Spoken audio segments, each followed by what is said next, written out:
Alkenes में अब आपके पास क्यूमुलेटिव डबल बॉन्ड मौजूद है, और उसमें किस तरह से हम ये देख रहे थे कि सब्स्टिट्यूएंट्स बड़ा मैटर कर रहे होते हैं कि जो टर्मिनल कार्बन है उन सब्स्टिट्यूएंट्स को भी जो है वो डिफरेंट होना चाहिए दोनों सब्स्टिट्यूएंट्स, तो ताकि दोनों कार्बन पे, ताकि वो उसमें किसी किस्म की सिमेट्री ना रहे। तो उसमें हम ये डिस्कस कर रहे थे कि किस तरह से अगर वो सब्स्टिट्यूएंट्स किसी भी टर्मिनल कार्बन पे जो डबल बॉन्डेड है उस पे सेम होंगे तो किस तरह से उसमें सिमेट्री पाई जाती है। ठीक है, एक इस तरह से और एक इस तरह से। इसको मैंने आपको स्लाइड्स में भी मतलब ये लिंक में भी आपको मॉडल में भी दिखाया है। लेकिन अगर हम उसको किसी एक सब्स्टिट्यूएंट को, जैसे हमने यहाँ पर किया हुआ है, एक हाइड्रोजन को हमने यहाँ पे किसी एक और सब्स्टिट्यूएंट लाइक क्लोरीन से रिप्लेस कर दिया, तो उस केस में भी उसके अंदर प्लेन ऑफ सिमेट्री जो है वो मौजूद होती है। लेकिन पहले क्या होता है कि दो होती हैं, लेकिन इस केस में आपके पास जो है वो एक हो जाती है। लाइक फॉर एग्जाम्पल आप ये देखें कि इस तरह से इसके अंदर जो है वो नहीं रही, लेकिन अगर आप इस मॉलिक्यूल को इस तरह से रखें और टू इक्वल हाफ में डिवाइड करें तो ये टू इक्वल हाफ में डिवाइड हो जाएगा। लेकिन अगर आप इसको दूसरी तरह से देखें, जैसे अभी ये था, तो फिर जैसे इस तरह से देखें तो फिर उसमें प्लेन ऑफ सिमेट्री जो है वो नहीं रहती, वो लॉस्ट हो जाती है। लेकिन एक प्लेन ऑफ सिमेट्री अगर इस कार्बन पे दोनों सब्स्टिट्यूएंट सेम है तो फिर भी बाकी रहती है।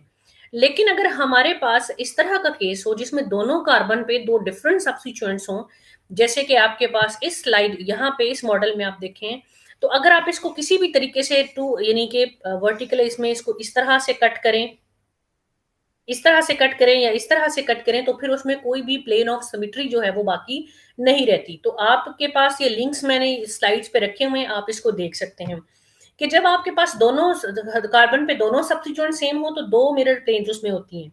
लेकिन अगर एक कार्बन पे दोनों सब्स्टिट्यूएंट डिफरेंट हैं और एक पे दोनों सेम है तो फिर एक होता है, जैसे कि यहाँ पर भी सेम वही एग्जाम्पल है। लेकिन अगर दोनों कार्बन पर दो डिफरेंट सब्स्टिट्यूएंट्स आ जाते हैं तो फिर उसमें किसी भी किस्म का मिरर प्लेन मौजूद नहीं होता, और वो वाले एलीन्स जो हैं वो कायरल होते हैं, और वो उसका मिरर इमेज जो है वो नॉन सुपर इम्पोजिबल होता है।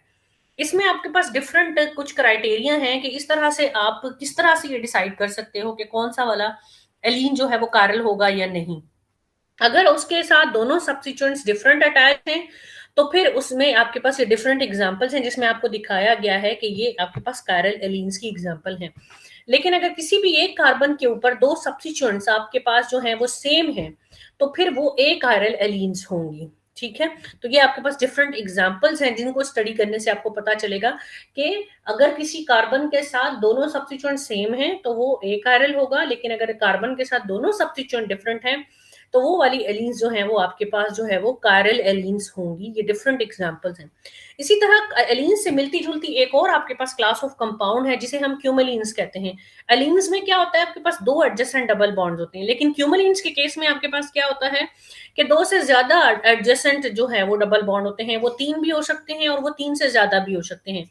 अब वो जो बॉन्ड का जो नंबर है वो ऑड भी हो सकता है और अब वो इवन भी हो सकता है। ठीक है, अब जब आपके पास बॉन्ड का जब नंबर ऑड होता है तो वो जो टर्मिनल पोजीशन पे जो दो कार्बन के साथ जो सब्स्टिट्यूएंट अटैच हैं उनमें जो एंगल बन रहा होता है या वो जिस तरह की अलाइनमेंट है वो प्लेनर होते हैं, यानी वो एक ही पैरेलल आ रहे होते हैं, और डायहेड्रल एंगल उसमें जीरो होता है। लेकिन अगर even number of double bond होंगे तो फिर जो दोनों सब्स्टिट्यूएंट्स होते हैं वो जो है वो एंड पे आपके पास ऑर्थोगोनल यानी 90 डिग्री के एंगल पर आ रहे होते हैं।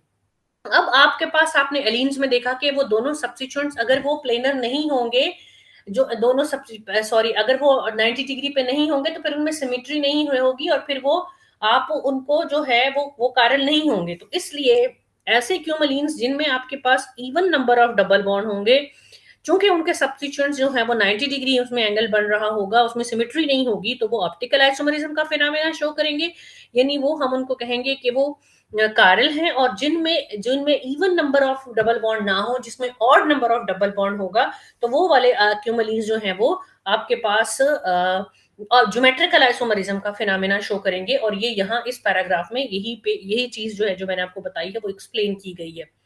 तो ये था आपके पास स्टीरियो केमिस्ट्री के हवाले से सारा। उसमें हमने इंफॉर्मेशनल आइसोमरिज्म, ज्योमेट्रिकल आइसोमरिज्म और ऑप्टिकल आइसोमरिज्म को बहुत डिटेल में डिफरेंट एग्जांपल्स के साथ जो है वो कवर किया।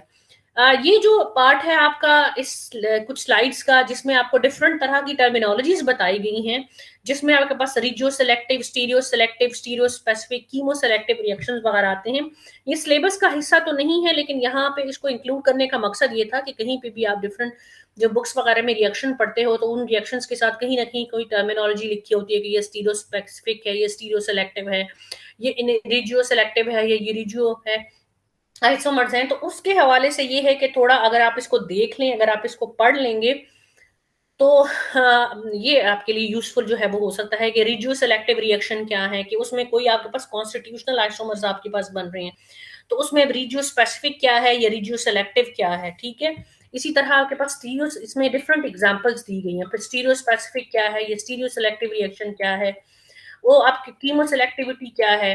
तो जो है ये आपने पहले भी ये टर्मिनोलॉजी डिफरेंट ऑर्गेनिक के रिएक्शंस वगैरह पढ़ते हुए गो थ्रू की होंगी, लेकिन एक दफा रिवाइज कर लेंगे तो आपके लिए ये सिलेबस का पार्ट नहीं था इसका, लेकिन ये है कि ये बहुत जरूरी है, इसको डिफरेंट एग्जाम्स वगैरह के पॉइंट ऑफ व्यू से या इंटरव्यू वगैरह के पॉइंट ऑफ व्यू से जो है ये क्वेश्चंस जो है वो काफी इंपॉर्टेंट हैं। तो इसलिए जो है वो कर लीजिएगा। मेरी तरफ से जो आपका सिलेबस था, वो जो भी मेंशन सिलेबस था वो कंप्लीट हो चुका है। अब जो है आपने ये स्लाइड्स को बहुत अच्छे तरीके से पढ़ना है, इसमें जितने भी प्रॉब्लम्स हैं वो आपने जो है वो अच्छे तरीके से सॉल्व करने हैं। और रेफरेंस बुक्स जो बताई गई हैं, वैसे तो सारा मटेरियल जो है वो रेफरेंस बुक का इसमें मौजूद है, लेकिन फिर भी एक पर्टिकुलर बुक अगर आपने पढ़नी है तो रेफरेंस में जितनी भी बुक्स दी गई हैं उनमें से कोई एक भी बुक जो है वो आप अपने लिए चूज करके उसको पढ़ सकते हैं। उसके बाद आप पास्ट पेपर्स के क्वेश्चंस करेंगे तो आप उसको बड़े अच्छे तरीके से और बड़े आराम से उसको सॉल्व कर सकते हैं। तो बहुत ज्यादा चीजों में पढ़ के अपने आप को कंफ्यूज मत कीजिएगा। कोई एक पर्टिकुलर बुक या स्लाइड्स साथ में रख के तो उसको अच्छे तरीके से करके तो आप एसिड बेस वाले चैप्टर की भी और स्टीरियो केमिस्ट्री वाले दोनों चैप्टर्स की जो है वो अच्छे तरीके से उसकी तैयारी जो है वो कर सकते हैं। उसके अलावा अगर आपको कोई प्रॉब्लम हुई किसी भी स्टूडेंट को, तो वो आप मुझसे शेयर कर सकते हैं, तो वो इंशाल्लाह वो हम जो है वो कर लेंगे। So this was all about from my side, this was all about stereo chemistry from my side. और जो है वो इंशाल्लाह अब आप लोगों से पार्ट 2 में मुलाकात होगी। अल्लाह हाफिज।